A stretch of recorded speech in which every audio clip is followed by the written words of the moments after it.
Thank you for being here. We are going to be looking at some events that take place before the tribulation, before the 70th week of Daniel. We'll talk in more details about all of that today.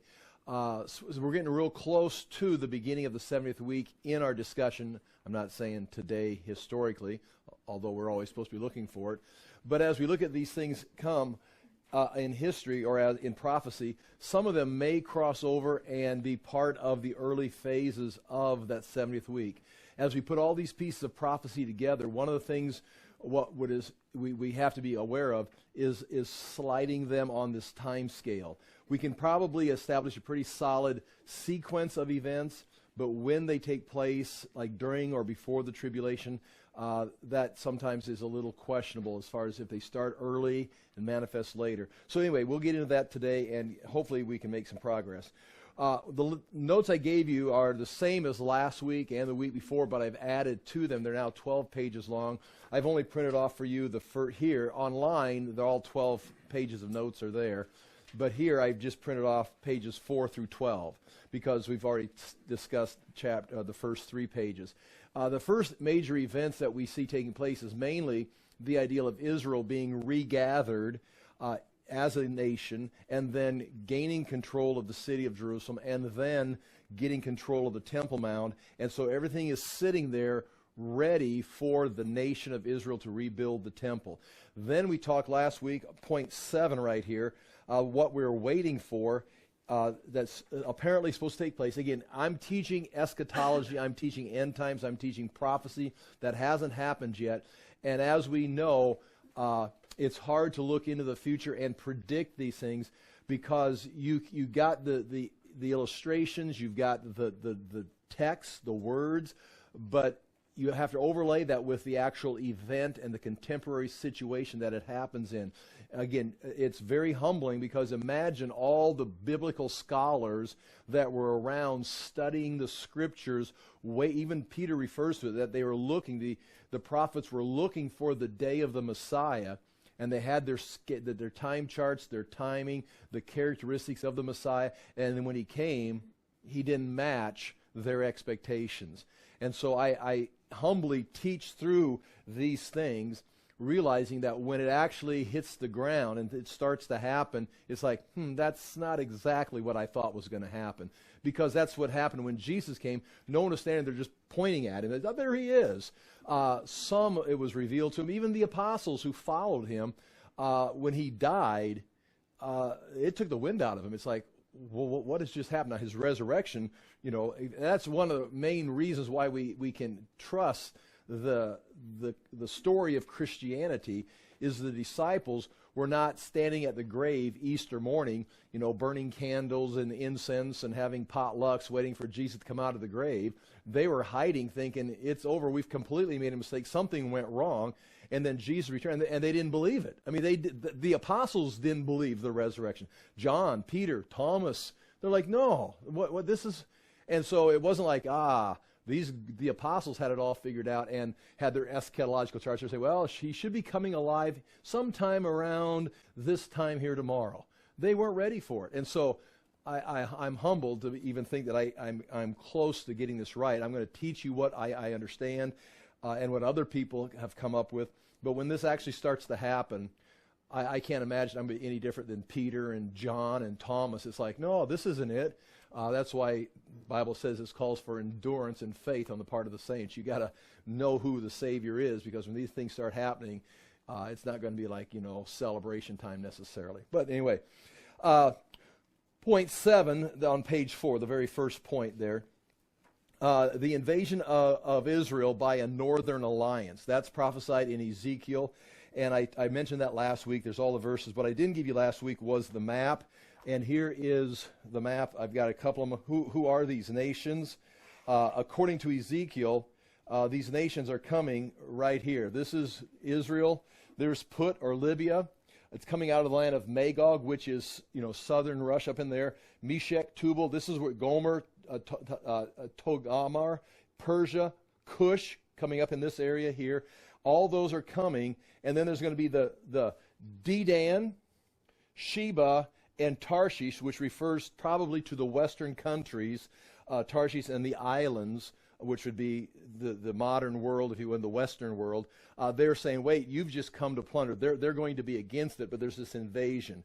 And again, interesting, this morning, Israel's, shooting missiles up into Lebanon right here because Lebanon's getting ready to attack. Not that this is happening now. I mean, I'm not saying that because you could say this was happening during the Crusades. This was happening during, World War I, World War II, 1948. Nonetheless, this will be very noticeable. This will not be something that will happen. You got to find our media probably won't cover it, but this will be a world-shaking event, and we talked about it last week, where they march in and they're destroyed by natural earthquakes, storms in the mountains of Israel, which is right down the middle of Israel, and then it takes 7 years to burn all the weapons, and they have to bury the bodies. Here's another picture right here. What's interesting about that battle, if you don't mind me going on in this, is these are the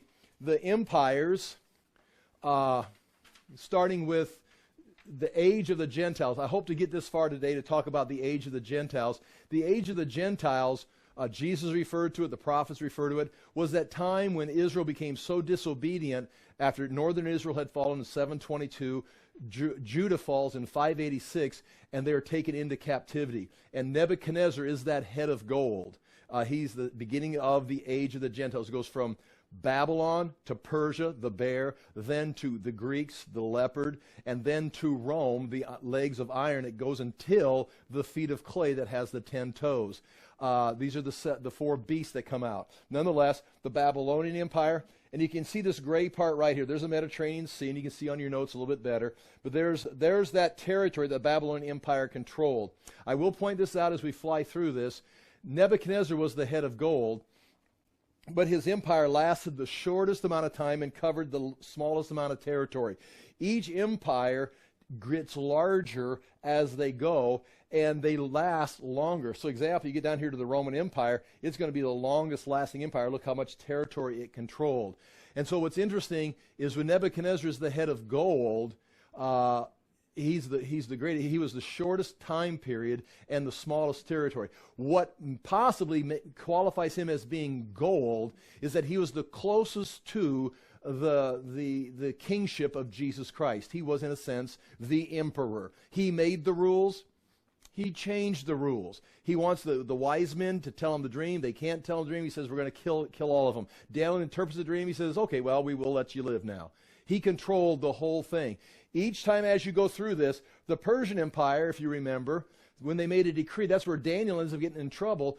Darius makes a decree that anyone who prays, the Congress came to him and made him pass a law that anyone who prays to God besides himself has to be thrown to the lions or something. And they knew that they're setting Daniel up for the big fall. It's like, the Department of Justice coming against one of the political rivals. And so sure enough, Daniel's opening his windows and praying. And they say, we've got him. And Darius didn't want to throw Daniel into prison. But because he made the rule, and according to the Persians, once you make a law, you can't change the law. So the Persian authority, Nebuchadnezzar, he wants to change the law. It's like, nah, things have changed. I'm changing my mind. Darius is like, he went out and said, Daniel, are you okay? He had to follow the rule. He lost. And then, of course, here comes the Greeks. And the Greeks are going to be the founders of democracy. And then comes the Romans. They've got the Senate. They've got all the different parts here. And we move on down into our age of democracy. And so as you move through these periods, the head of gold is really Nebuchadnezzar, and we're decreasing in authority. That's one way of looking at it, because each empire lasts longer and is a larger territory. Anyway, Babylon, the Persian territory, then the Greek territory went all the way over in India. Then, of course, Rome, all the way around the Mediterranean world, going all the way up into the United Kingdom we call it today. The Byzantine Empire, that'd be the church converted, the Roman Empire, they took over. And so now you got a church state. And then the Ottoman Empire, which is the Muslim control, where they went just through and slaughtered all the Christians and took over, made the Ottoman Empire. Nonetheless, those are the territories of, again, the four beasts, 1, 2, 3, Rome, and then Rome morphs into the Byzantine Empire, which was Christian, morphs into the Ottoman Empire, which is Muslim, and is still, in a sense, functioning today. What I'm pointing out here is this circled area that we see in this picture is this area right here it matches. Each empire had that same territory of those kingdoms were in those, and this would be Gog and Magog. They're coming from this area to attack Israel. And so it's like all these empires, part of them all coming together. Nonetheless, that should be enough of talking about that. We'll all review. Okay, turn the page. Now, today what we want to talk about is what I've got on the board. I'm going to read Daniel chapter 7, verse 15 through 27, and we're going to read Daniel chapter 2. We're going to see the same prophecy or the same historical events from two different prophecies. One is going to be the beast that Daniel sees. One is going to be the statue that Nebuchadnezzar sees. They're going to tell the same story, the same sequence, and they're going to come to the same result.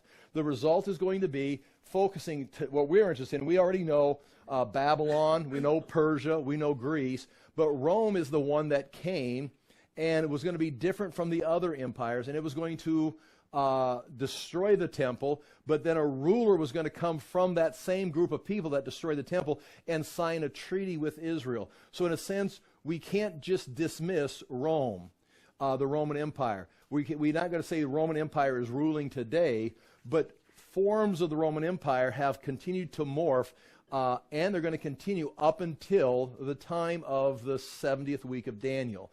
And here's how that's going to kind of flow. The visions, the prophecies kind of give us some clues. Once again, I'm going to teach this like I know what I'm talking about, but as we put this together, we need to be very careful not to overplay something, or if at some point you disagree and you got a check mark, say, I don't think that's what I think, then go with it. Nonetheless, the fourth empire is Rome, the fourth beast. It's an iron beast, and it is the legs of the statue. It's the iron legs that go into the feet with the 10 toes. I'll tell you ahead of time what's going to happen as we read through these. What we're going to, and again, I hope I can present it to you in Scripture. The Roman Empire is the fourth beast. It is going to split at some time in its history into two sides. It's very easy to identify it. It happens historically, the East and the West. There's going to be two parts of the Roman Empire. The West is going to go west and become its own form of government. The East is going to stay there in the East and move and become its own form. There's going to be two worlds. Today you've got two worlds, the Western and the Eastern world. At some point in the future, and if I were to say something, we are right here at this point. We're kind of living in that phase of the kingdom. We're exactly where we're at. We're not here yet. But everybody talks about, we've been talking about it since the 70s. But these are going to eventually unite. They're going to unite into a one-world government. It's going to be their answer, and that's possible. It's going to set up those statements like Jesus talks about it, Paul talks about it, when people are saying peace and safety. If you can imagine the East and Western world coming together and uniting some great political party, some great kingdom, some great peace treaty, they're united. It says when this happens, look out. Disaster's near.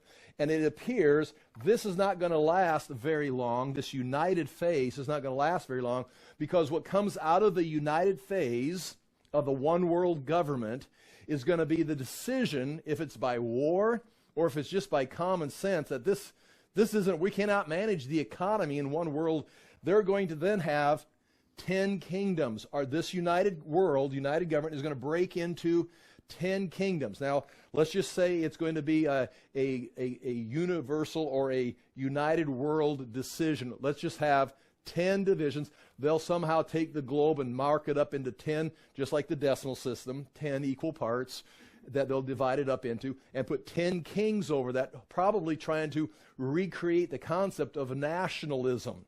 You have your own country, you have your own division, you make your 10th part great again. And you build that kingdom, and then you have trade and commerce. They're probably going to try to build up what God established. This is the Tower of Babel rebuilt that collapses right away.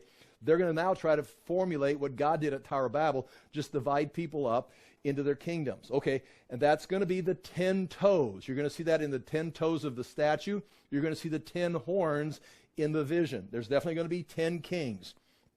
Now, of those 10 kings, there's going to be 10. This little horn, it's going to be, in a sense, an 11th king. He's going to come up, and of those 10, he's going to defeat 3 of them, and there's going to be 7 left. So 3 of them are going to be uprooted by this little horn, and he is going to then see these seven, and these seven are just going to go, okay, we just submit to this 11th horn. Or these seven are going to submit to what now is the 8th horn. So these numbers are important. The 10, 3 just give up their, they give up. They're conquered by him, apparently military. And there's only 7 left. And because they realize what's coming their way, this little horn, the boastful horn, the ruler of the people who will come, is going to then they're just going to become the yes men. Revelation says the same thing, that it was given them, they were given power for one purpose only, to hand their power over to the Antichrist. So once there's only 7 left, he is considered an 8th king, but then is going to take all their power and is going to become what we know as the Antichrist. Daniel knows as the little horn, or the prince who will come. He's the one that's going to sign the peace treaty with Israel. That's going to begin the 70th week. Does that make sense to you at all? Are you with me on that? Again, what's unique about this is Rome, the East and West, that we're looking for. We're talking about pre-tribulation events. We're looking for a one-world government, a united one-world government. It's like, well, that could never happen. I mean, they're trying to do it right now. In fact, if I were to be political, and I don't know enough to be political, but I think that's what's happening in our country right now, is they're trying to deconstruct our country so that we can join in this. So whoever's going to form this united kingdom, it's not going to be you and me, okay? It's not going to be you and me voting. It's going to be those people that you can't see that are in the cloud, wherever they're. I don't even know who they are, but they're not visible. They're not like campaigning. Their puppets are campaigning. They're up here, and one day we're just going to wake up and it's like, guess what we've done? And here we are. And it's not going to work for them, and then there's going to be a division, and someone's going to come out of that whole mess from the cloud, the elite group, and be that little horn. Okay, here we go. That's what I'm telling you. I'm going to show you now. Let's see if I can show you. Daniel chapter 7, looking in chapter 7, verse 15. I've got a lot of things I want to cover, so I'm not going to read to you the vision. But I'm going to read to you, beginning in verse 15, the interpretation of the vision. So here it is, chapter 15.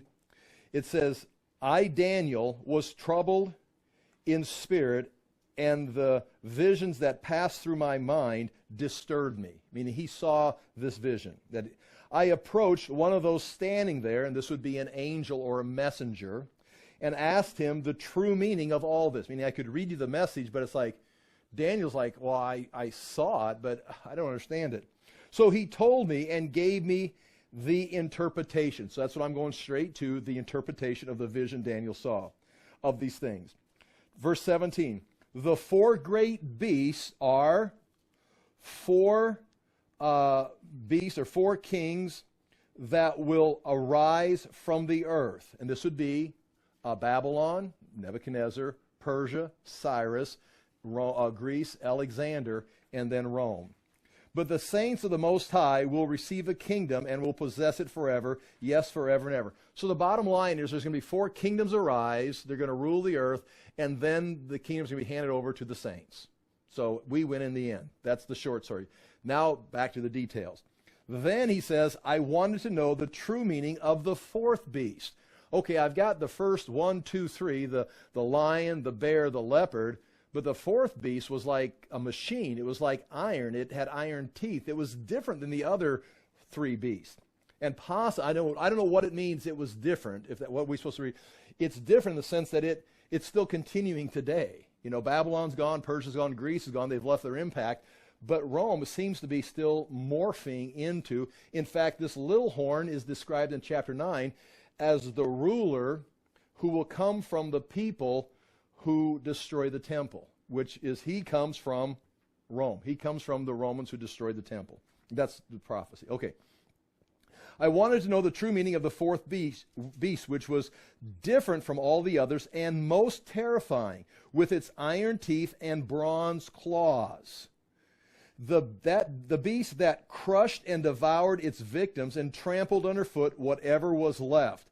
I also wanted to know about the 10 horns on its head, because this beast, Rome, has 10 horns on its head. What are these 10 horns? and about the other horn that came up before which 3 of them fell. And I want to know about this little horn that takes out 3 of these that were on the head of the 4th beast. Meaning, well, I don't understand this. That horn that looked more imposing than the others, that had eyes and a mouth that spoke boastfully. As I watched, this horn was waging war against the saints. Now here's some information. When this little horn arises, that's going to take out 3 of the 10 horns, he's going to be waging war against the saints and defeating them. There is something you're not going to hear in your local mega church.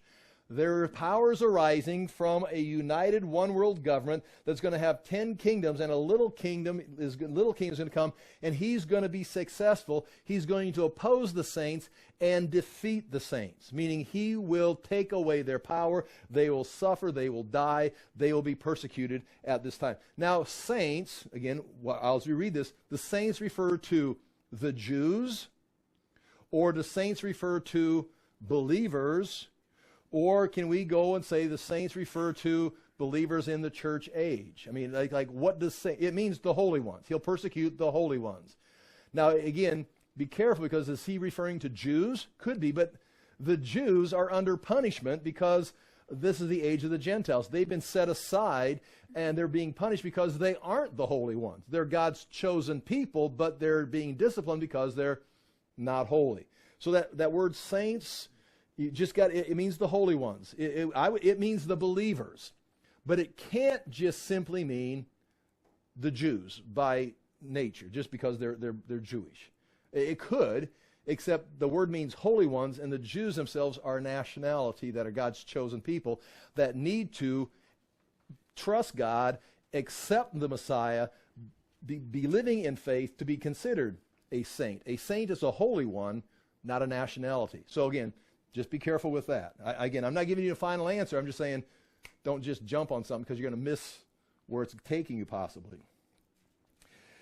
As I watched, this horn was waging war, in verse 21, against the saints and defeating them, until the Ancient of Days came and pronounced judgment in favor of the saints of the Most High, and the time came when they possessed the kingdom. Our hope is when, as we're being defeated in this age, the Ancient of Days says, time's up, he returns, and he sits in judgment and pronounces judgment in justice and gives the kingdoms to the saints and punishes this whole mess here. That's the hope. That's our hope. Our hope is not that we won't be persecuted. Our hope is the Ancient of Days is coming, and in justice will give us justice and restore the kingdom to us and in the Messiah. Verse 23, he gave me this explanation. Now here's the explanation the angel gave Daniel. The 4th beast is a 4th kingdom. Okay, that's Babylon, Persia, Greece, Rome. That will appear on the earth. It will be different from all the other kingdoms. Babylon, Persia, Greece, they came and ended. And will devour, here it is, will devour the whole earth. Now that's really the key phrase of this whole thing. This 4th kingdom, Rome, will devour the whole earth. And if you go and look at a map of Rome, it's like, I showed you earlier, here I could flip back to it. There's the Mediterranean world of Rome. They conquered the whole world. That's not the whole world. That's the Roman Empire. There's a lot of world that hadn't been conquered, which it's different than the other beast, because this beast is going to just keep right on going until what? It conquers the whole world. That's your doorway into a one world government under this 4th beast. Now remember, you say, well, that's not what it says. Right. Maybe it's not clear. Maybe the Roman, it will conquer the whole world, the whole known world at that time in biblical sense, except for the fact that the legs of iron continue until you get to the 10 toes, which leads you to the Antichrist, which makes an appearance in the book of Revelation.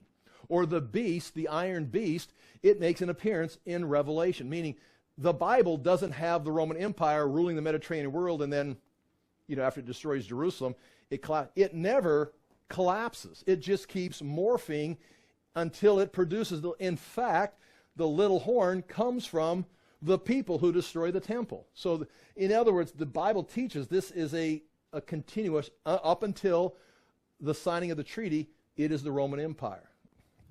If that makes sense to you. All right, here we go. I'll read that again. He gave me this explanation. Verse 23. The fourth beast is the fourth kingdom that will appear on earth. It will be different from all the other kingdoms and will devour the whole earth, trampling it down and crushing it. Now, the 10 horns are 10 kings who will come from this kingdom. Now, those 10 horns are clearly eschatological, yet in the future. So this kingdom will eventually trample down the whole earth, and from that conquered world, 10 kingdoms will appear, or 10 kings will appear, the 10 horns. After them, another king will arise, different from the earlier ones. That's the little horn. He will subdue 3 kings. 3 of these 10 will be taken out. Okay, I lost it. Subdue 3 kings. He will speak against the Most High, meaning Yahweh, and oppress his saints, again, and try to, this is interesting, try to change set times and laws. In other words, they're going to change the calendar, and they're going to change laws, morality, laws, scientific. What laws are they? Are we just talking about the Mosaic law? What kind of set times? But it says he will change. This will be one of the signs. He will change, try to change set times and change laws. And the reason I think it says try to change them, they may make it they may actually institute new times and new laws. They may actually make it legal and enforce them. But you can't change reality. You can't change the calendar that God has set up. And you can't change the moral laws. You can't change scientific laws. You can change it with false science and false media. But listen, when push comes to shove, the sun is going, the earth is going around the sun, and this is the calendar, and these are the moral laws. This is reality. So he's going to, in a sense, try to change reality and maybe enforce it, but it can't stick. Nonetheless, I'm not sure exactly what that means. The saints will be this is again, are you ready for this, folks? The saints will be handed over to him, who? This little horn who took out 3 of the kings, the Antichrist. The saints will be handed over to him for a time, times, and half a time. That's 3.5 years. A time is 1 year, times is 2 years, and half a time is half a year, 3.5 years, which is 1,260 days, 42 months. Is half of 7 years. So that's the second half. The saints will be handed over. Again, saints again, Jews, believers, Christians still around during the tribulation. It means holy ones. The holy ones will be handed over to him. But the court will sit, and his power will be taken away and completely destroyed forever. The court that is going to be seated is Jesus Christ returning, seated in glory. He'll bring judgment, and he'll be judged. Then the sovereignty, power, and greatness of the kingdom under the whole heavens will be handed over to the saints, the people of the Most High. His kingdom will be an everlasting kingdom, and all rulers will worship and obey him. This is the end of the matter. I, Daniel, was deeply troubled by my thoughts, and my face turned pale, but I kept the matter to myself. Now listen, however you respond to this, however eschatological teachers and enthusiasts respond to it, Daniel's response was deeply troubled, my face turned pale, and I kept the matter to myself. This is beyond serious. This is, well, the end of history. And so again, that's his perspective. Okay, the notes. What we read right there, and you can see it yourself, the point on page 6, point 8 at the top, one world government is what we're aiming for. That's what's coming next. Daniel 7, 15 through 27, we just read that. And the key verse is it devours the whole earth. Again, some would say that just means the Mediterranean world, the whole earth at that time. Or are we talking the whole, all the nations? And I'm pushing this because when you get to Revelation, the whole world is worshiping the beast. There is a conquering of the whole world to get to Revelation. And I think that's what we're looking at. I think this is our first indication of it. Point B, the fourth beast would have 4 phases. The Roman phase, what we have in the Bible, the imperial phase. And I'm going to read this all. Listen, look at point C at the bottom. I'm going to go back and read the same story to you again, but in a different vision. Okay? So we're going to hear all of this again. So, I mean, if you're bored, I'm apologizing. I'm going to bore you even more with the same thing. The two divisions or phases are coming. The east and the west. The eastern world would be, the headquarters would be Constantinople. The west, the headquarters would be Rome. There's going to be a break coming. I've got a map right here. This is not the best. It's just I grabbed it off it's one of my books. There's a line coming right down here. On this side, you're going to have the western world.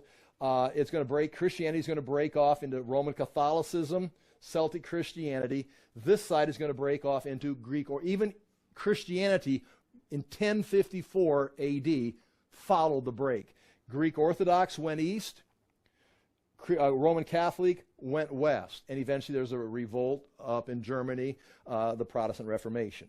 Now, coming into this picture is the Muslims down here on the bottom. You can see there's a dotted line through here. The Muslims take part of this, and they're going to conquer the eastern part of this world here, and that's actually going to become the Ottoman Empire. But nonetheless, there's your west and your east. That's that phase right there. Then it goes on, it says the one world government, then 10 kings and a little horn. Now we're going to go to Daniel chapter 2, verse 31. Daniel chapter 2, verse 31. And we're going to see this again. I'm going to give you some more details on the very same thing. Daniel chapter 2, verse 31 through 45. And again, Daniel's already seen, or Nebuchadnezzar already had the vision. Daniel's going to now interpret the vision for him. This is Daniel now talking to Nebuchadnezzar. Nebuchadnezzar had a dream, as you all know. The statue, the head of gold, silver chest, bronze waist, legs of iron, feet of clay with 10 toes. Now, how this happens, if Nebuchadnezzar could not remember the dream and he called his magicians in to say, I had a dream, I just can't remember it, can you help me? That could be. Or it could be that he has a dream and he knows a dream and he says, I want the interpretation, and he didn't trust, because they're at this time, I'm getting off into history.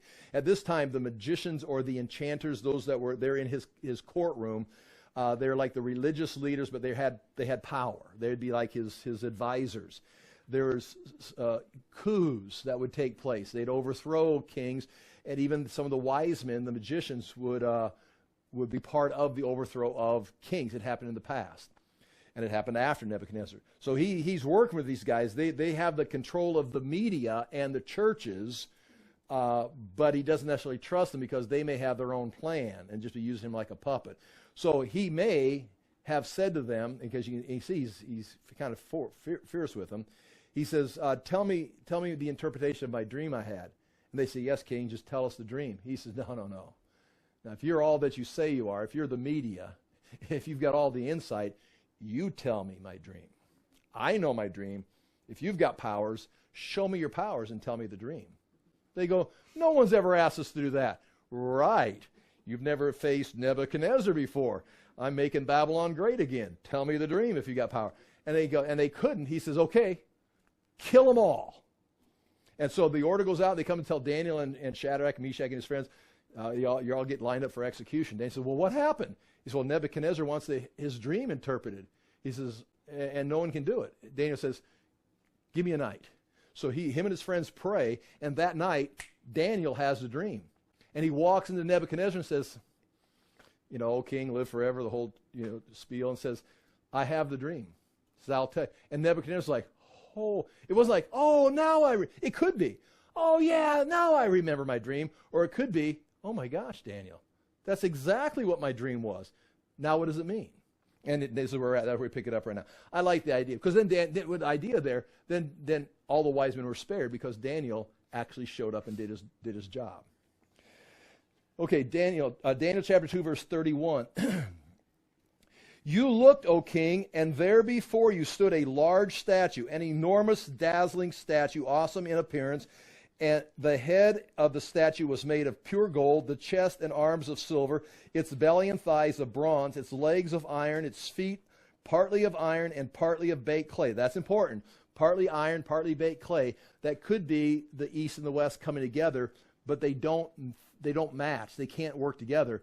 and that leads to the dividing of it into 10 kingdoms. It may be an attempt that may be the attempt at a one world government. It's like, just like Babel, it didn't work there. It doesn't work here. And I'm getting ahead of the story. But anyway, they're going to unite. While you were watching, a rock was cut out, but not by human hands. It struck the statue on its feet, meaning its divine origin, and the feet of iron and clay, and smashed them. Then the iron and clay, the bronze, the silver, the gold were broken to pieces at the same time and became like chaff on a threshing floor in the summer. The wind swept them away without leaving a trace, but the rock that struck the statue became a huge mountain and filled the whole earth. Once again, that means the rock, not cut out by human hands, that's an individual that strikes the statue, becomes a mountain, becomes a kingdom that now rules, again, a whole world government, which is now the Messiah. That's the return of Jesus Christ.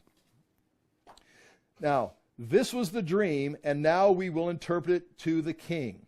Now, what is beginning right here with the interpretation of this dream? This is the beginning of what is known as the age of the Gentiles. Because in 586, the temple was destroyed, the Jews were taken to Babylon captivity, and they did not have a king sit on the throne. God called Abraham, had Moses bring his people out, put David on the throne, and had David's sons sitting on the throne up until Zedekiah. It's like, done. We're done. Takes them to captivity, and there was no king who sat on the throne because it was the age of the Gentiles. They're always under the dominion, in the general sense, of Babylon, Persia, Greece, and then Rome, and they didn't have their own independence. And so that is the age of the Gentiles, begins right here. And it's going to continue until Jesus comes back and is the king seated on the throne of it. The next king of Israel is Jesus Christ when he returns, ending the age of the Gentiles. So, I mean, we're living in the middle of biblical prophecy. From 586, age of the Gentiles begins, no more kings, and we're waiting for the king to return and be seated. End of the age of the Gentiles is over, or the age of the Gentiles is over, and we could live to see that. Or if we don't live to see it, we will be part of it eventually. Okay, verse 36, this was a dream, and now we will interpret it to the king. Now, what I've got written here, okay, you should hear these same things. This is what I'm shooting for. What I've already taught you, it says is coming, that we read about with the beast, you're now going to hear the same thing here. I hope. Again, if you don't, that's not your fault, not my fault. It just should be there, if I'm right. Okay. This was the dream, and now we will give you the interpretation, O king. You, O king, are the King of kings. The God of heaven has given you dominion and power and might and glory. In your hands he has placed mankind and the beasts of the field and the birds of the air. Wherever they live, he has made you ruler over them all. You are that head of gold. After you, another kingdom will arise, inferior to yours. That's interesting because it lasts longer and has more territory, but it's inferior. How? I think maybe is authority. But next, a third kingdom, one of bronze, will rule over the whole earth. Finally, there will be a fourth kingdom, strong as iron, for iron breaks and smashes everything, and as iron breaks things to pieces, so it will crush and break all the others. This would be Rome. Just as you saw that the feet and toes were partly of baked clay and partly of iron. Now, this would be towards the end of Rome, stretching up into the tribulation. So this will be a divided kingdom, yet it will have some of the strength of iron in it, even as you saw iron mixed with clay. As the toes were partly iron and partly clay, so this kingdom will be partly strong and partly brittle. Again, that's the east and the west uniting. This kingdom will be partly brittle, partly strong, and just as you saw the iron mixed with baked clay, so the people will be a mixture and will not remain united any more than iron mixes with clay. This will not stay united. You're going to have to break it into the 10 kingdoms. In the time of those kings, the God of heaven will set up a kingdom that will never be destroyed, nor will it be left to another people. It will crush all those kingdoms, this is the return of Christ, and bring them to an end, but it will itself endure forever. This is the meaning of the vision of the rock cut out of the mountain, but not by human hands, a rock that broke the iron, the bronze, the clay, the silver, and the gold to pieces. The great God has shown the king," this is Daniel talking, "the great God has shown the king what will take place in the future. The dream is true, and the interpretation is trustworthy." Then Nebuchadnezzar fell prostrate and, says those things to him. Now, what we see right here, again on the bottom of the notes, page 6, the United Kingdom of Rome goes from 63 to 364 AD. In 364 AD, it was Emperor Valentinian divided the Roman Empire into two divisions. It's after Constantine, and they realize they're in the north, they're having trouble over here in Rome with barbarians coming down. They've got open borders, and they're getting crushed. So what they do, Constantine had already moved, because Constantine moved to Constantinople. See, Constantinople, he moved Rome to Constantinople. But Rome, at this point, they put a breaking point. Valentinian says there are going to be two kingdoms, the east and the west. The Rome in the west, Rome fell in 476 here. It falls to the power, and the power shifted to France, over to this area. And then Charlemagne became the ruler in 800 AD of the Holy Roman Empire into Europe. This is the history of the western half. And then in 962, Otto I of Germany defeated the Franks, or France, and he became the emperor. And then after World War I, this Western power moved into the democracies of the Western world. So this right here, this Western world, goes from Rome, it falls, goes to France, goes to Germany, and then after World War I and II, all the power bases go into the democracies. So we are, in a sense, the Western half of the Roman Empire. Not just us, but this whole Western world. Point 2, east. Constantinople to the east, right here. There's a division here. First of all, they break. The church, like I said, they broke. There was one universal church working together. The Roman Church, the Greek Orthodox Church is all just one universal church. But in 1054, the great schism took place, and Rome condemned, excommunicated the Greeks, and the Greeks excommunicated the Romans. They kicked each other out of their churches. And so, because they're different, they just got different by 1054. And so, the church itself, this is not talking about the church, but it's interesting the church follows the same break. In the east and Constantinople collapsed with the Turkish Ottoman Empire in 1453. In 1453, the Muslims take the entire eastern part here. And then the Turkish Ottoman Empire continues from 1453 up until 1920, the end of World War I, when the Ottomans sided with Germany and they were defeated, and the British mandate came in, and Britain controlled all of this, and that's when Jerusalem was reestablished. So that is the east and the west. According to other prophecies, this eastern and western world will form into a one world government for a time, then be broken into 10 divisions. Okay, now, the 10 kingdoms. We'll go to Daniel chapter 7. Well, I've got it written there. This is nice. I've got these written down.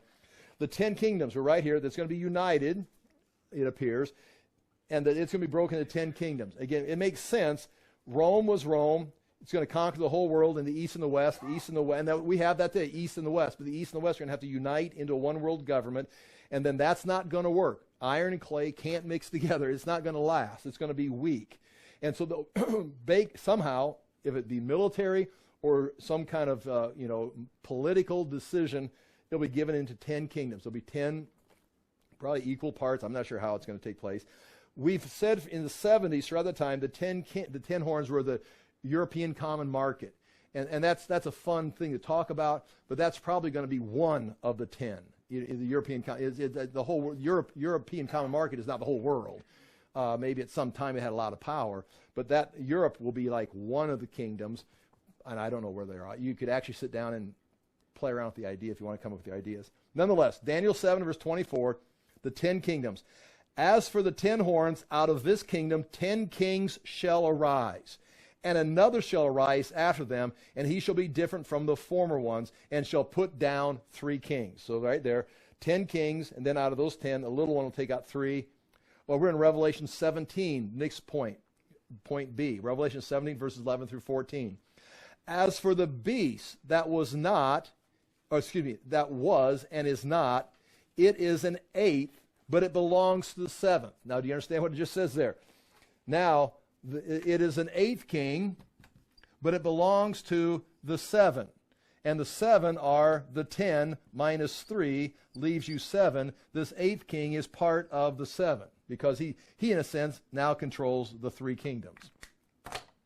So this is this prophecy. And now see, we're in Revelation. We're at the end of the Bible now. We're in Revelation saying the same thing. Now the beast is this individual, little horn. He's an 8th, but belongs to the 7, and goes to destruction. Always like, where's he heading? He's heading to destruction. He's going to oppose the saints. He's going to conquer the saints, but ultimately, he's not going to last. We're talking about a 7-year period here, and he's going to be destroyed.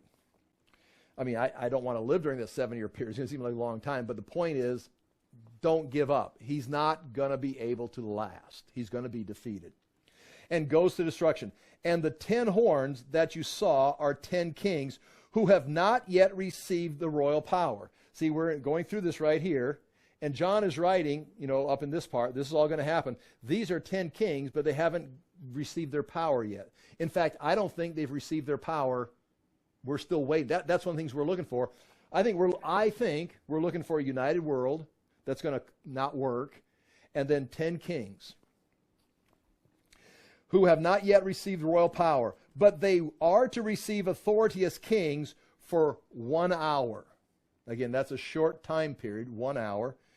It doesn't necessarily mean 60 minutes. It means this time frame. It can be referring to this a period during the 70th week. Together with the beast. These 10 are going to receive authority with the beast. These 10 with the beast. These are of one mind, and they hand over their power and authority to the beast. The 10 kings will arise from the world dominion of the 4th beast. This is much more, and then I got the same thing written there. So that's the 10 kings that are coming. And you can see you got the 10 horns on the beast, the 4th beast. You've got the 10 toes at the end of the statue that are iron and clay, the east and the west mixed together. And they're in Revelation again. And in all the cases, these 10 have to face the little horn who defeats 3 of them, leaving only 7. He becomes like an 8th member of the 7, and they just give their power to him because that's what they're given power for. And then the rise of the Antichrist, point 10.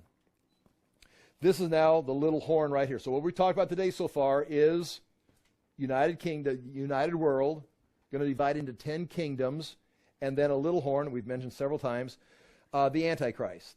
The little horn, the Antichrist, the prince will come, the one who forms the treaty. 1 king will arise and uproot 3 of the 10 kings to become the Antichrist. Revelation 13, 1 through 10. Let's read that. I've got it circled. That means I want to read it. Revelation 13, 1 through 10. Is this making sense to you at all? Is this too scattered? Is this too basic? It's like, yeah, we understand this. We knew this. It's like, really, I don't know. Okay. Chapter 13, verse 1 through 10. This is John writing. Now, I think this will sound familiar with our storyline right here. Chapter 13. John begins. He says, "And I saw a beast coming out of the sea."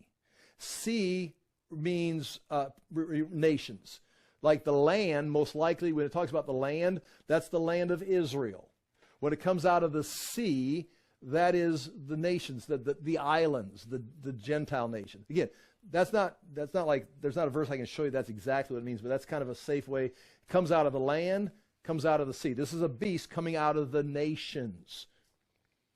And I saw a beast coming out of the sea. He had 10 horns, sound familiar, and 7 heads, with 10 crowns on his horns, and on each head a blasphemous name. That'd be interesting. The beast I saw resembled a leopard, but had the feet of those of a bear and the mouth of a lion. So it looks like Babylon, Persia, Greece. It's all that kind of mixed together. The dragon gave the beast his power and his throne and great authority. This is a terrifying verse. This is Satanism. When they talk about Satanism in Hollywood or the government or wherever, Satanism, this right here, the dragon is Satan. And Satan is going to give this little horn, this beast, Satan is going to hand him his power, his throne and his great authority. This little beast will be like Satan in the flesh. That is the concept here. And that's why Daniel talked about he makes great boasts. He comes against the Most High. This is, if you've got God the Father and his Son, Jesus Christ, is God in the flesh, this little horn, this Antichrist, this beast, is, in a sense, the second member of the Satanic Trinity. He is now Satan's, he's operating. He's not just possessed. It's like he is, I don't know, I'm not sure how you can describe it. It's like it's beyond my understanding. But it is this little horn. He's a man. He's a physical man coming out of the nations. But Satan has handed he's playing all of his chips on this guy right here. Just like God put his whole will in Jesus. I mean, if Jesus fails, Yahweh's whole plan, it's over. It's like, well, that was my only shot. I mean, it's like, well, I get another son here. It's like Jesus failed and the whole thing's over. If this little horn fails, his plan's over. Well, we've been being told this whole time, he will go to his destruction. He will be overthrown. So, but Satan's now put all of his chips on this guy. And that's kind of scary. There's a guy coming, a historical figure coming, that is going to have all of Satan's power at his disposal. Now, this is, again, we're going to have to get into this later. One of the heads of the beast seemed to have had a fatal wound, but the fatal wound had been healed. There's going to be some kind of a resurrection. That might be where the little horn is overtaken by Satan. He's going to be killed, assassinated. Again, we'll talk about this more. There's several times it's mentioned. But apparently there's a resurrection, and that may be where he now is infiltrated with the presence of Satan. Nonetheless, the whole world was astonished and followed the beast, because the whole world sees he's dead, now he's alive, and look what kind of power he's got and authority. Men worship the dragon, that's Satan, because he had given authority to the beast. Now, world knows this man is operating for Satan. They're worshiping Satan. Now, we think of Satan as yuck, evil, off to the side, but these people are looking for deliverance from Yahweh and his reality, and Satan is their hope of getting out of God's reality. We don't think that way. We think of how do we escape the world and the corruption and get into the reality, the plan of God. These people are evil. They do not want reality. They want it created in they want to change the laws. They want to change the seasons. They want to change reality. They don't want Yahweh. They don't want his king. They want, and here's Satan saying, I can give you something different. And so they worship the dragon because he'd given his authority to the beast. That's the little horn.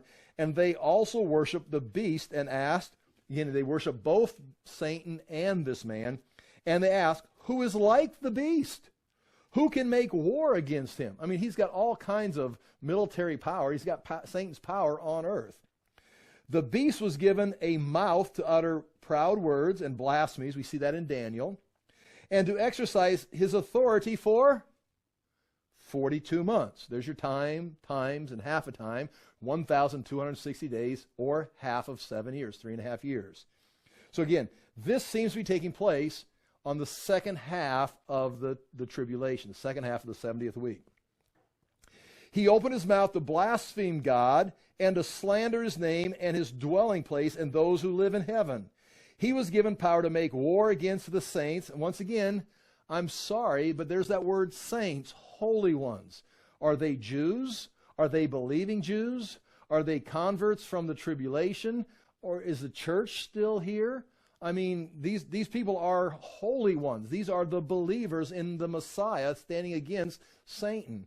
And so, I mean, I'm just throwing it out there. I read through Revelation a couple days ago and highlighted all the references to, I took a different Bible, and it was not this copy because this is already marked up, but I took a fresh Bible and highlighted all the reference to saints, holy ones, people who fear God, those who obey the word of God.